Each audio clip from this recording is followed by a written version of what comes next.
যাকে ভালোবাসো তার সঙ্গে যদি কথা বলা কমে যায়, তাহলে বুঝতে হবে সেখানে অভিমান নয়, অতল ব্যথা জমে আছে। অভিমান নয়, অতল ব্যথা জমে আছে। সব সময় রাগ বা অভিমানের কারণে হয় না।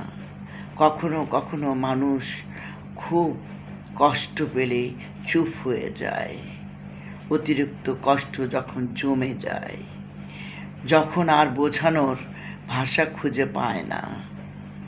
কথা বলা কমিয়ে দেওয়া মানে মন ভরে গেছে এমন নয়, বরং মন এতটাই ক্লান্ত হয়ে যায় সে আর কথা বলতে চায় না।